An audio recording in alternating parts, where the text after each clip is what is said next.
And the topic today I am discuss that is a monopolistic competition, which comes under managerial economics subject, which is designed for MBA first semester student as well as BCom first year student.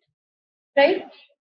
In a monopoly competition, you can say it a combination of the perfect competitive market as well as monopoly market. Right? As the name suggested here, that is a monopolistic competition. It means it is not purely considered as a monopoly market, and similarly, it is not followed by a same feature which have a perfect competitive market. You can say it the market which exists in a real life that almost the situation follow what a monopolistic competition. It means it is a imperfectly competitive market where the producer, which in a real life produces goods which are neither completely different nor completely same, right? It means the producer in this market, they have a few number, or you can say that the large number of a seller in this market, as well as they are producing the goods which are not homogeneous type, not a totally heterogeneous type. They can manufacture the goods which is almost similar to, or you can say a different from the rivalry. That means there is a competition between that kind of a product, right? It means the goods produced in the market are close substitute to each other, right? It follows that such producer must be concerned about the way in which the action of these rivals affects their own profit, and this kind of a market is known as a monopolistic competition. Right. It means you can understand in very simple language that it is a sandwich between a perfect competitive market as well as a monopoly market. Before going to start this topic, I am going to tell you about the some of the feature due to which the perfect competitive market could be understood in very effective manner. Similarly, monopoly feature of the monopoly market through which you can understand the monopoly market. Now, what is the sandwich between both of the competitive market? That is basically the characteristics of the monopolistic competition, and which kind of a product for which that monopolistic competitions would be survive, that toothpaste, cosmetic, watches, these are the products through which we can understand the monopolistic competition as well as monopolistic market situation in very good manner, right? Now, uh, first we have to study about the features of the perfectly competitive market, right? I told you earlier video in a perfect competitive market that here in a perfect competitive market there is a large number of a buyer and seller. If we are going to talk about a monopoly market, there is a single seller, right? In a perfect competition market, the product are a similar or a homogeneous type. But in a monopoly market, it may be possible the products are a different kind. By but the seller is a single. In a perfect competition market, there is a free entry and exit of the seller. But in a monopoly market, there is no as such a free entry and exit allowed for that kind of a market structure, right? It means if we are talking about the perfect competitive market and a monopoly market, they are actually very much different to each other. If we are talking about the perfect competitive market, it behaves like a competitions, right? But in a monopoly market, there is no as such a rival firms are presented because here only a single seller in the market, right? It means there is a some feature which is followed in a perfect competition market as well as in a monopoly market. If we are talking about the in between the feature, they have to follow in a monopolistic competition, right? For that, I'm going to tell you about the features of the monopolistic competition. Right. Now, just come to our next part, that is the features of the monopolistic competition. Here, there are various features which followed in a monopolistic competition. That the first feature in this is, which is similar to that your perfect competition market, that is the large number of a firm. In a monopolistic competition is categorized by the large number of firms producing close substitute but not identical product. Right here, there is a difference between like identical product and the close substitute. It may be possible you have to you have go for a market to purchase any of the toothpaste, right? There is a possibility that there is a availability of a close substitute of that toothpaste, but it's not possible that there is an identical product of the different brand, right? That means each firm must control over the small share of the market portions, right? Such that by substantially extending or restricting its own cell, it is not able to affect the cell of any other individual seller. And that's why in a monopolistic competitive market, it is very much required to promote that kind of a product with a very effective manner. You have to design a creative and innovative ad to promote that product in the market. Fine. That depend on if there is a close substitute available in the market, you have to understand the strategy of the next firm, and to understand the strategy of the other firm, you have to adopt the very clear promotion technique for that. Right? In a monopolistic competition, the market is based on a some kind of a promotion techniques, advertisement techniques through which the market share of particular firm has be increased. Right now, here the second feature of the monopolistic competition is there is a product differentiations. It means if we are talking about the monopolistic competitive market, here the product are different. No seller has a full control over the market supply. If we are talking about the monopoly market, there is only the situation, only a single seller have a control over the market supply. But here there is no as such a control over the market supply, because here there is a large number of sellers and they have to produce a different kind of a product.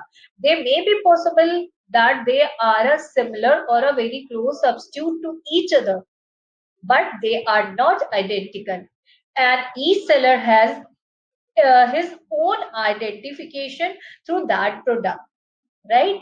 So that the firm has its own market share in total of the market percentage, right? The product is neither identical nor markets different, right? Since every seller produces slightly differentiated products, and each seller has a minor control over the price, because here there is a identical product, or you can say there is a availability of the substitute product in such kind of a market. So the customer demand depend on the price strategy also, right? You know very well that the price has to be decided on the basis of the demand and supply. Here there is a no control over supply by the firm, as well as in a somewhat extent there is a not as such a demand is under control. Due to that reason, perfect market condition, the firm is a price market to a some extent. That is, a firm can change the price slightly, though not much, right? The control over price will depend on the degree of the product differentiation. If we are talking about, if you are going to produce a very good quality of the product, or your product is a different from the another another kind of product, it is a possibility to increase some extent of the price due to some product differentiation quality, right? Oth- Otherwise, you can't increase the price of the product, because if you are giving same kind of a product in the market, right? Now the next one feature of the monopolistic market is that is absence of a interdependence. It means existence of a large number of a firm ensure the conditions too large and too small. Thus, the individual firm supplies a small constraints of total supply. Therefore, individual firm has limited control over price level, because they have a limited control over a supply of the product in the market. That's why they have to a limited control over the price level also. Similarly, each firm can decide its price or output policy independently through price discrimination.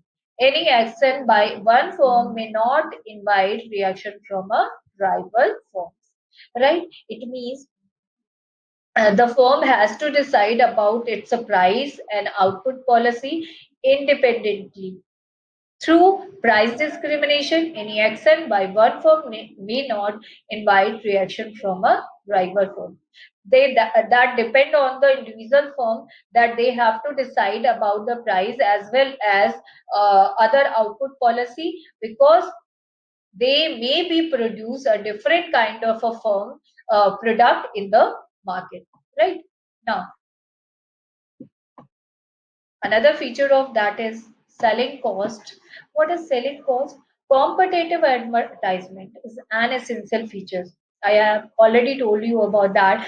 Uh, that kind of a market, you have to promote any product with the help of some of the promotional technique, tools, advertisement. Then you have to incur some extra charges over your cost of the product.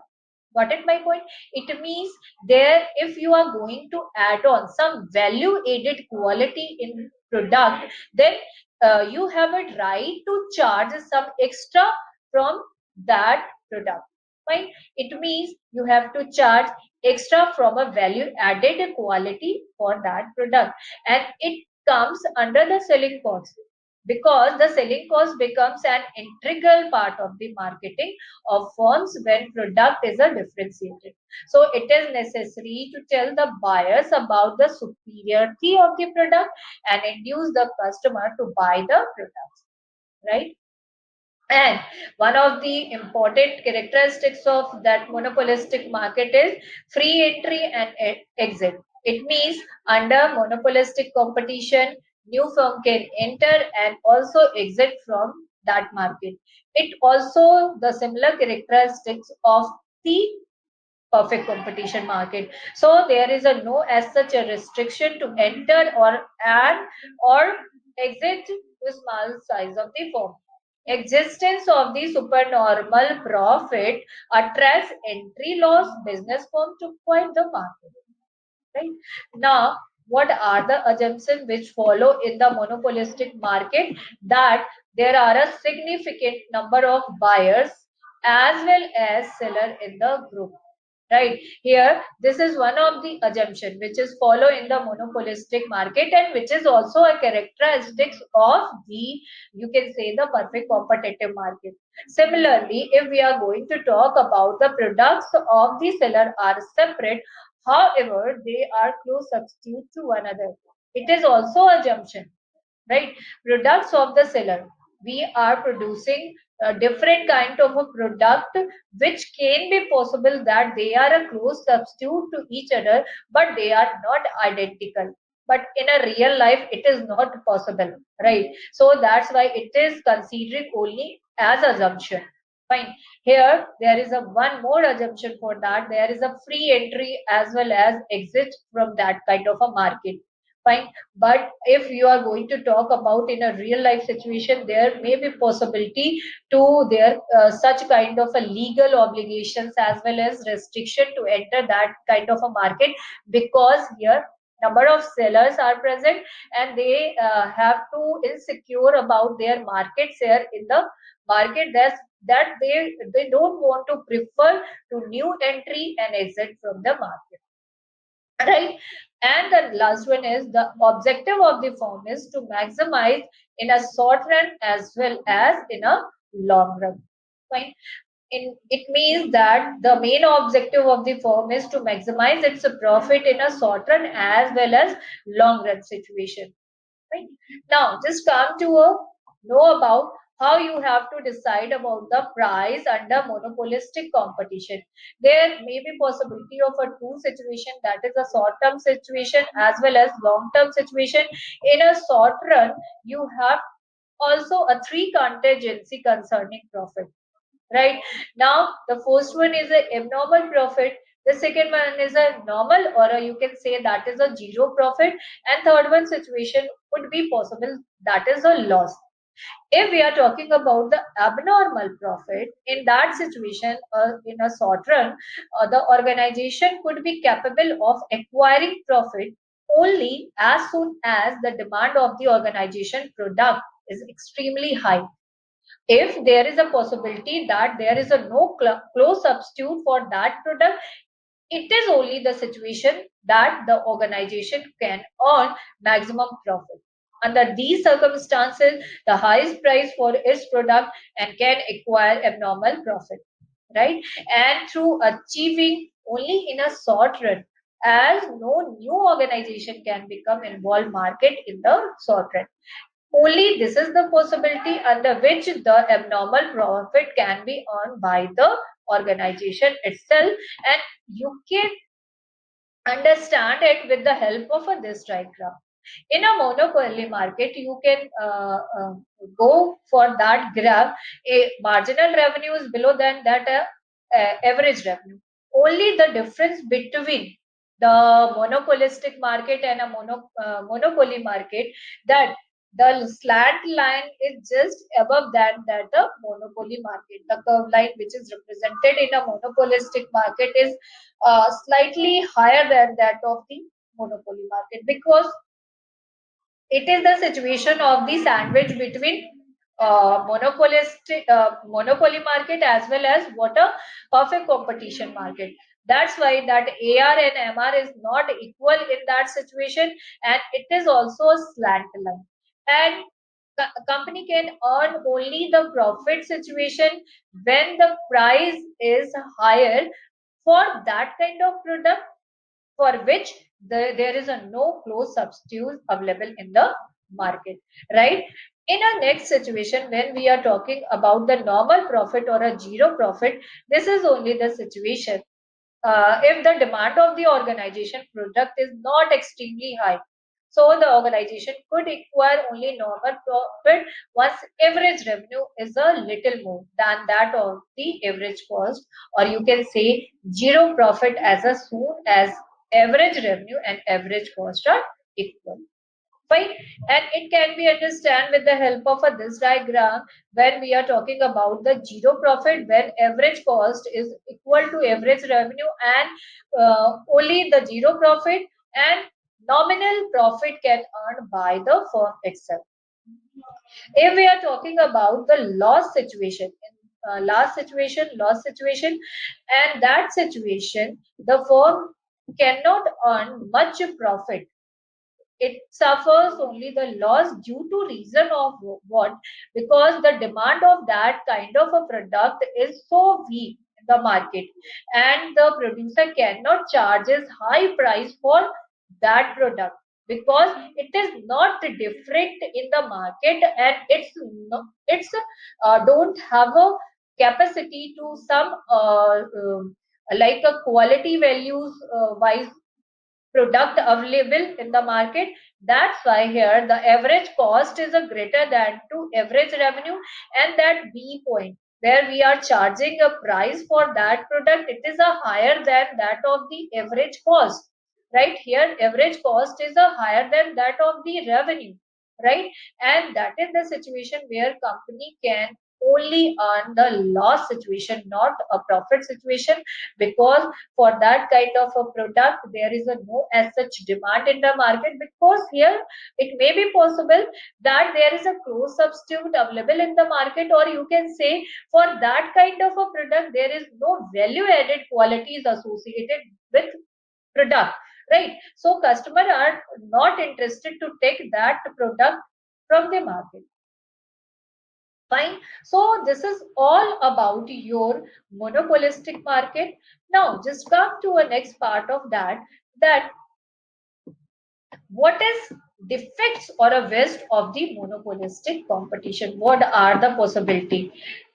The first one, the defects or you can wastage of the monopolistic competition, that is the excess utilization of the capacity. It means it implies the amount of output by which the long run output of the firm under monopolistic competition fall short of the ideal output, because we have a large amount of the output as an ideal condition, or you can say in a stock we have a number of output which can be not utilized in a proper manner, and this is the wastage of the monopolistic competitive market.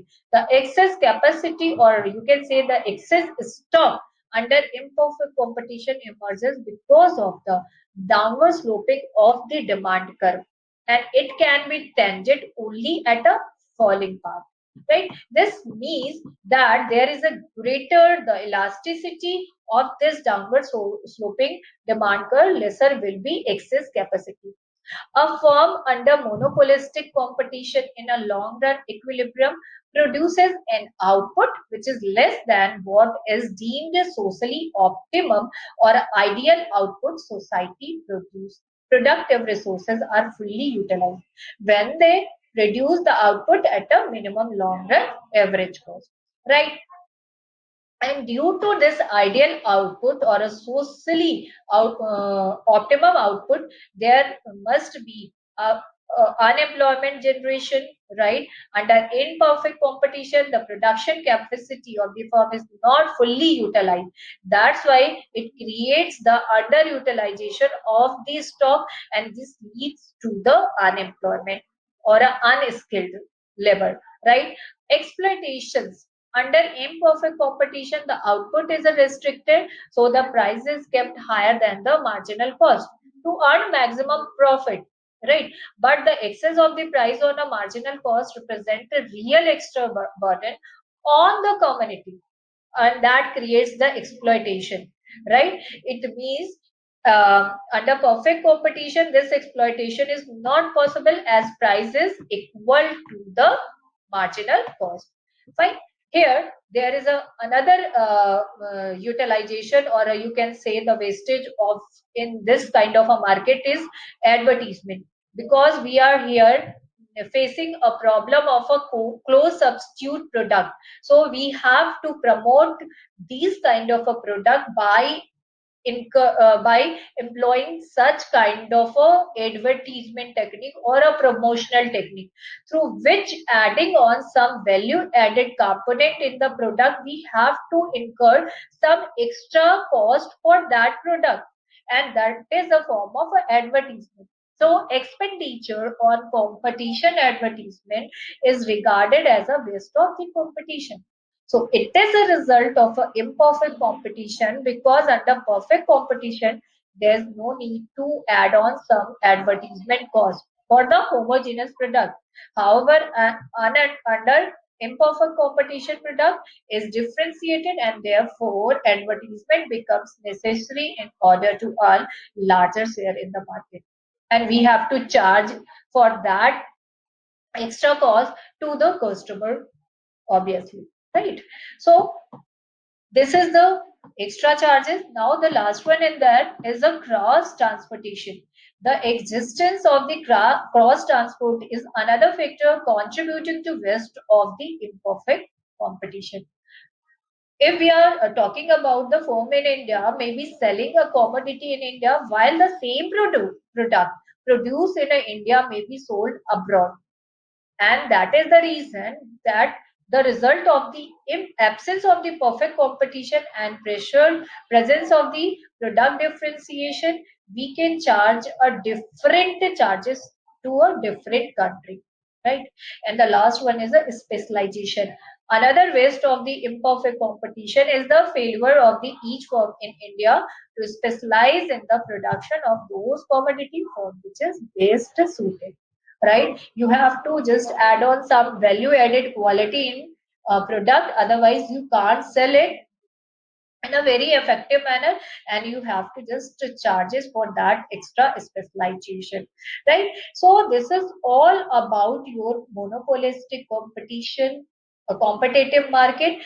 You can understand it, the characteristics which follow some of the characteristics of the perfect competition market as well as monopoly market, and it is actually the market which happen in the real life situation, because here there is no as such identical products available in the market, but there is a possibility to close substitute of product, right? So this is overall concept of the monopolistic market, and I believe that you can understand it a very effective manner. Thank you, student, for watching my video.